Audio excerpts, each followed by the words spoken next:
છેલ્લા ઘણા સમયથી ગુજરાતની અંદર એક ઘટના ખૂબ ચર્ચામાં છે અને ઘટના છે બગદાણાની અંદર નવનીતભાઈ ઉપર હુમલો થાય છે। એ હુમલાના આરોપો એ પ્રખ્યાત લોક સાહિત્યકાર માયાભાઈ આહિર અને તેમના પુત્ર જયરાજ આહિર ઉપર લગાડવામાં આવે છે। ત્યારબાદ હીરા સોલંકી, પરસોત્તમ સોલંકી, કુંવરજા બાવળિયા જેવા અનેક દિગ્ગજ કોળી નેતાઓ અને સામાજિક આગેવાનોની એન્ટ્રી પણ આ મામલાની અંદર થાય છે। રાજનીતિના મોટા નેતાઓની પણ એન્ટ્રી થાય છે। અમિત ચાવડાથી લઈને કેટલાય એવા કોંગ્રેસ અને આમ આદમી પાર્ટીના નેતાઓના નિવેદનો પણ સામે આવ્યા છે અને આખરે સોમવારે દિગ્ગજ કોળી આગેવાનો પરસોત્તમ સોલંકીની આગેવાની હેઠળ મુખ્યમંત્રીશ્રીને આવેદનપત્ર પણ આપે છે અને ત્યારબાદ સરકાર એસઆઈટીની રચના પણ કરે છે। પણ તો આ સમગ્ર પડઘા જે આખા રાજ્યમાં પડ્યા છે, કોળી સમાજમાં ભારે રોષ જોવા મળી રહ્યો છે અને તે બધા વચ્ચે હવે 100 જેટલી કારોનો કાફલો લઈને સુરતથી કોળી સમાજના યુવાનો એ ભાવનગર ખાતે પહોંચ્યા હતા।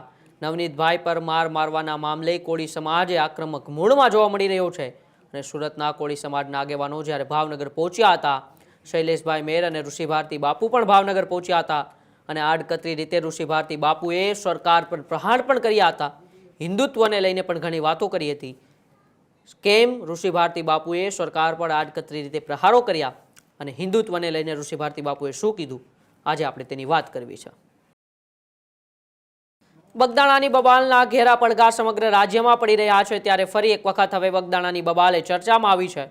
આમ તો સરકારે એસઆઈટીની રચના કરી દીધી છે, પરંતુ એસઆઈટીની રચના બાદ પણ લીગલ ટીમ હોય, જે થોડા સમય પહેલા ભાવનગરની કોળી સમાજની લીગલ ટીમ મેદાને આવી, ત્યારબાદ ગઈકાલે ખેડૂતો પણ નવનીતભાઈના સમર્થનમાં આવ્યા અને હવે 100 જેટલા ગાડીઓના કાફલા સાથે સુરતથી યુવાનો એ ભાવનગર ખાતે પહોંચ્યા હતા અને તેમની સાથે ઋષિ ભારતી બાપુ પણ ત્યાં પહોંચ્યા હતા। ઋષિ ભારતી બાપુએ આ ઘટનાને સખ્ત શબ્દોમાં વખોડી કાઢી હતી અને બાદમાં આડકતરી રીતે સરકાર પર પ્રહારો કરતા હિન્દુત્વ ધર્મને લઈને ઋષિ ભારતી બાપુએ શું કીધું, સનાતન ધર્મને લઈને ઋષિ ભારતી બાપુએ શું કીધું, આવું પહેલા આપણે નિવેદન સાંભળીએ।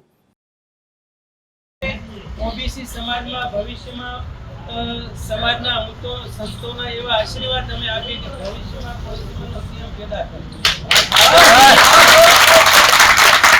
માધવસિંહ સોલંકી સાહેબ પછી કોઈ બન્યા નથી। ચિરાગે તો જે બનાવે છે ડિઝાઇન આખી ત્યારે બધા યુવાનોએ તો વાંચવી જોઈએ અને એક વસ્તુ તમે એનાલિસિસ કરજો કે આ દેશમાં એક મનુસ્મૃતિના સનાતનીઓ રહે છે અને એક બંધારણના સનાતનીઓ રહે છે।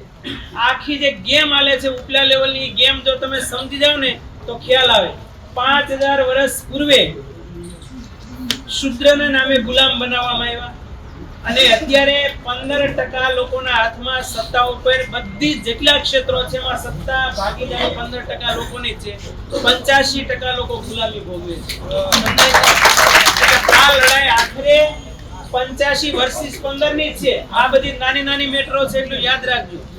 છેલ્લું લક્ષ્ય આપણું એ હોવું જોઈએ અને એટલા માટે બગદાણાની મેટર તમે જુઓ તો જ્યારે વોટ લેવા હોય ત્યારે શું કહેવાય છે, હિન્દુ છો તમે, હિન્દુ છો, સમજાય છે।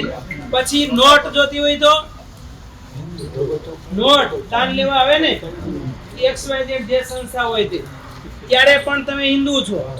પછી સેવા બગદાણામાં 90 જેટલા સંગઠનો હાલે છે, કેટલા અને ઈ સેવા નિષ્કામ ભાવે સેવા શું થાય તો કે મોક્ષ છે। એવો મોક્ષ જો સેવાને નામે પણ આપણને હિન્દુત્વ સાબિત કરે છે અને જ્યારે પાવરમાં આવવું હોય ત્યારે અમુક નિશ્ચિત પાર્ટીના લોકો વ્યવસ્થિત ગોઠવાઈ જાય છે, ત્યારે તમે હિન્દુ નથી। એટલે માત્ર ને માત્ર આવી રીતે ઉપયોગ કરવા માટે હિન્દુત્વના એજન્ડા લઈને ચાલવાનું અને જ્યારે સત્તામાં આવો ને ત્યારે બધું જ ભૂલાય। જો ઈ એજન્ડાથી બધા હાલતા હોય તો એટલું આખું ગુજરાતમાં તમે જો આખો કોળી સમાજ આમ હિલોળે ચીડ્યો છે, આમથી આમ આટલી બધી દોડાદોડી કરવી પડે।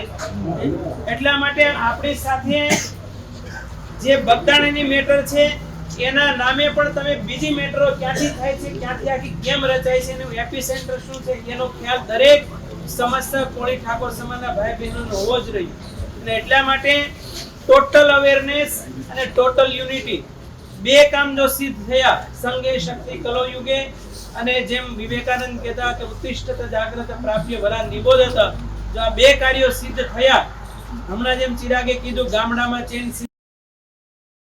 ઋષિ ભારતી બાપુએ કહી દીધું કે સનાતન ધર્મના નામ પર વોટ બેંકની રાજનીતિ અત્યારે ચાલી રહી છે. કોળી ઠાકોર સમાજના લોકોમાં એકતા બનવી ખૂબ જ જરૂરી છે એવું પણ નિવેદન ઋષિ ભારતી બાપુએ આપ્યું હતું. જ્યારે ત્યાં આગેવાનો સાથે ત્યાં વકીલો પણ ઉપસ્થિત હતા, સમાજના વડીલો પણ ઉપસ્થિત હતા, યુવાનો પણ ઉપસ્થિત હતા. બધા વચ્ચે સરકાર પર આડકતરી રીતે પ્રહાર કરી દીધા અને એવું કહી દીધું કે સનાતન ધર્મના નામ પર વોટ બેંકની રાજનીતિ ચાલે છે. કારણ કે છેલ્લા ઘણા સમયથી હિન્દુત્વના નામે જે રાજનીતિ ચાલી રહી છે આખા દેશની અંદર, તેને લઈને ઋષિ ભારતી બાપુએ નિવેદન આપ્યું કે સનાતન ધર્મના નામે આ વોટ બેંકની રાજનીતિ ચાલે છે. તે ક્યાંક ને ક્યાંક એ વોટ બેંકની રાજનીતિને આપણે સામનો કરવા માટે કોળી ઠાકોર બંને સમાજોને એક થવું પડશે. સમાજના યુવાનો ઉપર જ્યારે જ્યારે આવા હુમલા થાય છે તેમને સખ્ત શબ્દોમાં વખોડી કાઢવામાં આવે છે. આરોપી કોઈ પણ હોય એને છોડવામાં ના આવે તેવી માંગ પણ ઋષિ ભારતી બાપુએ કરી હતી.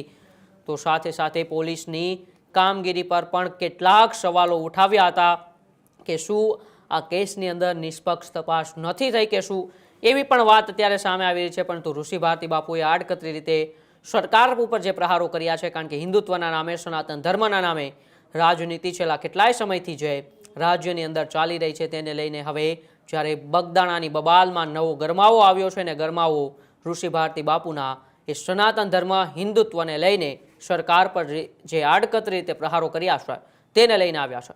તમારું આ બાબતે શું માનવું છે કે જે ઋષિ ભારતી બાપુએ આડકતરી રીતે સરકાર પર પ્રહાર કર્યા છે તે કેટલા યોગ્ય છે? શું ખરેખર ગુજરાતની અંદર, દેશની અંદર સનાતન ધર્મના નામ પર વોટ બેંકની રાજનીતિ ચાલે છે કે નહીં? અમારા કોમેન્ટ બોક્સમાં ટૂંકથી જણાવજો. બાકી જોતા રહો ન્યૂઝરૂમ ગુજરાત, ગુજરાતનો ગર્જનાદ. નમસ્કાર.